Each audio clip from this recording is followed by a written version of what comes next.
Good morning, Year 6. Mrs. Green here with your Tuesday morning reading lesson. Today we're going to be carrying on and reading the next part of Stormbreaker. We're going to see how Alex gets on at the training centre. However, before we do that, let's see who is going to get a Year 6 shout out for reading work today. Well done, Billy from 6M. You have shown that you can confidently use the Viper skill of inference. In this answer, you have inferred two features of Alex's character and given evidence from the text. So you'll be awarded 2 Class Dojos for aspiration. Okay, our starter today, a little bit different, something to get you all warmed up, is a fun quiz to recap Stormbreaker so far. So, Google Kahoot, click on play and enter the game pin, and let's see how you get on.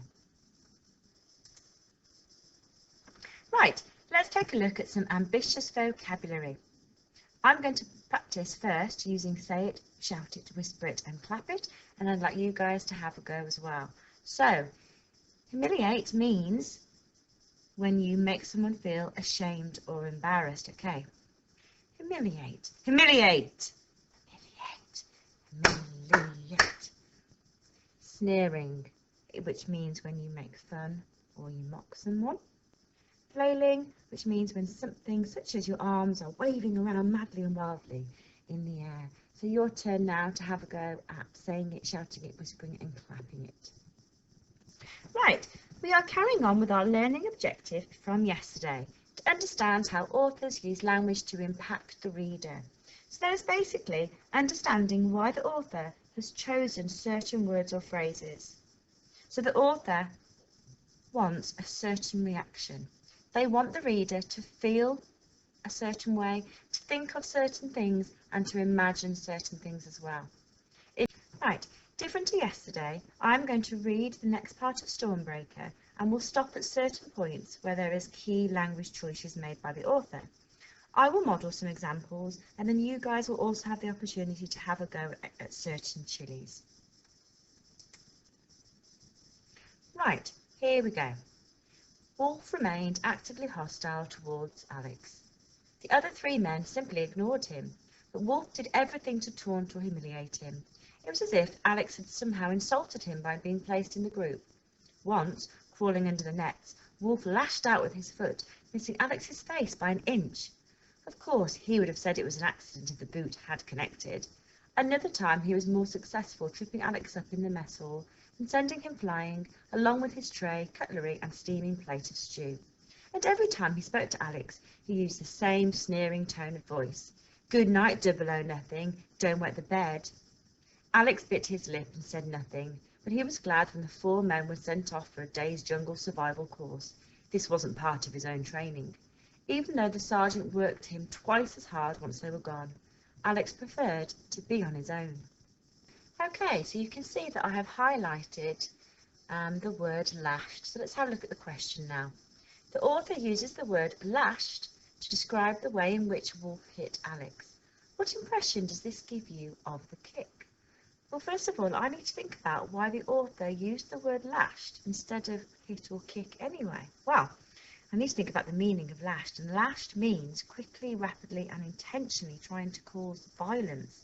Therefore, the impression it gives me is that Wolf had planned to hurt Alex.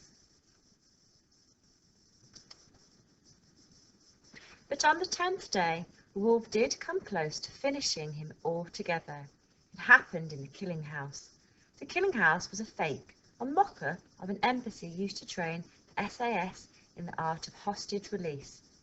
Alex had twice watched K-Unit go into the house, the first time swinging down from the roof, and had followed their progress on closed-circuit TV. All 4 men were armed. Alex himself didn't take part because someone, somewhere, had decided he shouldn't carry a gun. Inside the killing house, mannequins had been arranged as terrorists and hostages. Smashing down the doors and using stun grenades to clear the rooms with deafening multiple blasts, Wolf, Fox, Eagle and Snake had successfully completed their mission both times. What impression does the word finishing that I have highlighted give you of Wolf's intentions towards Alex? So this is our turn, so I'd like you to pause the video now and have a think about why the author has chosen to use the word finishing and what impression does it give you. Okay, well done for having a go at that question.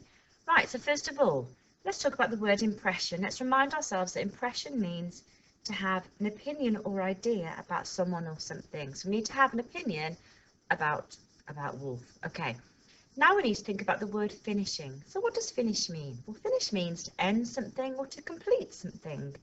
So in the context of a person, it's quite serious actually, it would mean, or it would give me the impression that Wolf had either nearly killed Alex or pushed him to the point where he would quit his training. But it's all to do with finishing and ending something.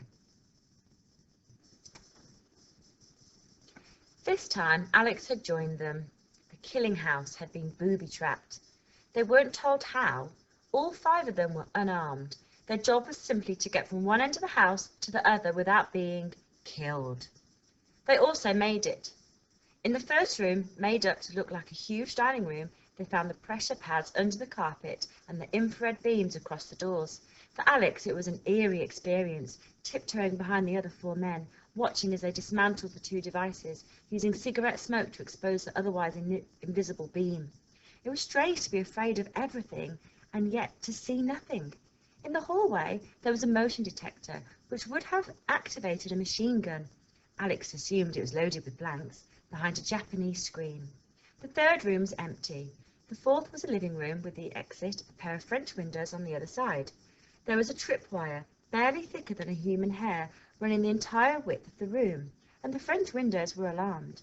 While Snake dealt with the alarm, Fox and Eagle prepared to neutralize the tripwire, unclipping an electronic circuit board and a variety of tools from their belts. Okay, over to you guys now. I'd like you all to have a go at this, even if you normally don't do 1 chili because it's your turn. Okay, 1 chili. Why did the author refer to the training room as the killing house? So pause the video now and have a go. Right, let's check our answers. So, the word killing makes us think about how dangerously real the place is, and it also makes us fear for Alex's safety, or maybe even his life. Right, so well done for having a go at the 1 chili question. Let's move on. Wolf stopped them. Leave it! We're out of here. At the same moment, Snake signalled. He had deactivated the alarm. The French windows were open. Snake was the first out, then Fox and Eagle. Alex would have been the last to leave the room, but just as he reached the exit, he found Wolf blocking his way. "Luck, 009, Wolf said. His voice was soft, almost kind. Okay, some of you may have had a go at this, but if you haven't, don't worry, because this is my turn for me to explain my thinking for this question. So, his voice was soft, almost kind. Soft tells us that Wolf was speaking quietly, perhaps so as not to be heard. And the almost tells us that Wolf was still not being considerate to Alex, so the reader nor Alex should be fooled. Okay, let's move on to the next part of Stormbreaker. The next thing Alex knew, the heel of Wolf's palm had rammed into his chest, pushing him back with astonishing force. Taken by surprise, he lost his balance and fell, remembered the tripwire, and tried to twist his body to avoid it, but it was hopeless. His flailing left hand caught the wire. He actually felt it against his wrist. He hit the floor, pulling the wire with him. Okay, so there's 2 words I've highlighted that I want us to have a little bit of a chat about, because this is our turn now. So, the first one. What does the word rammed suggest about the manner in which Wolf punched Alex? So, pause the video now and have a go, and then we'll discuss it after. Okay, so the word rammed was used to suggest that Wolf hit Alex with incredible force or in a hard and firm way. Okay, on to the next word. So if you remember, the phrase was pushing him back with astonishing force. What does the word astonishing tell you about what Alex is thinking and why? So pause the video now and have a go at your answer. Okay, let's check again. So, Astonishing suggests that Alex was surprised by Wolf's actions and by how much power Wolf put into his hit. Okay, let's check our answers. Astonishing suggests that Alex was surprised by Wolf's actions and by how much power Wolf put into his hit. So to approach questions like this, you need to be able to explain what the word actually means. You always need to be able to think of a synonym.